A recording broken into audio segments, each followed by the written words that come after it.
Good morning, সবাই কেমন আছো? আশা করি ভালো আছো। এই তো সকালবেলা ছাদে জামা কাপড় মিলতে চলে এসেছি। বেশ ভালো লাগছিল সকালটা, মেঘলা মেঘলা ওয়েদার, কোনো রোদ বেরায়নি। ওই 9টা মতো বাজে এখন। আর এই দেখো ঠাকুর ঘরের ওপরে দেখছি হচ্ছে ওই পায়রাগুলো বসেছিল, অনেক বসেছিল। দিয়ে আমি যেই ক্যামেরাটা অন করেছি সেই সব উড়ে চলে গেছে। এই তো তারপরে সকালে খেয়েছিলাম একটু মুড়ি আর হচ্ছে খেয়েছিলাম সঙ্গে ছোলা সেদ্ধ।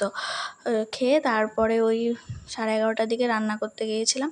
রান্না করেছিলাম একটা বড় মাছের মাথা ছিল, কাতলা মাছের মাথা, সেটা দিয়ে আলু দিয়ে রসা করেছিলাম কারণ খুব খেতে ইচ্ছে করছিল। আর হচ্ছে করেছিলাম কচুর শাক।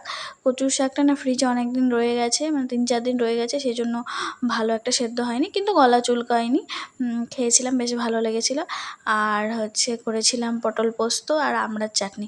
আর রাত্রেবেলা এদিকে করছিলাম ডালপুরি। মেয়ের খুব জেদ করছিল, সেই জন্য রাত্রেবেলা করছিলাম ডালপুরি। আর হচ্ছে করেছিলাম সঙ্গে ঘুগনি। ডালপুরিগুলো এত সুন্দর হয়েছিল না, সে মানে দেখেই মন ভরে যাচ্ছিলো। প্রত্যেকটা ডালপুরি সমানভাবে ফুলেছিল। আর মেয়ে তো দেখে প্রচণ্ড খুশি হচ্ছিল যে এত ফুলকো ফুলকো ডালপুরি দেখে।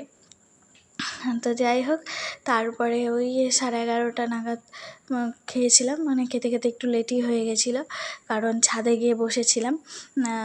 খুব ভালো লাগছিলো, এত সুন্দর হাওয়া দিচ্ছিলো। আর চাঁদটাকে দেখেছো? কোথায় একদম দেখাই যাচ্ছে না, ছোট্ট হয়ে গেছে। তো আজকের মতো এখানেই রাখছি, আবার পরে কোনো একটা ভিডিওতে দেখা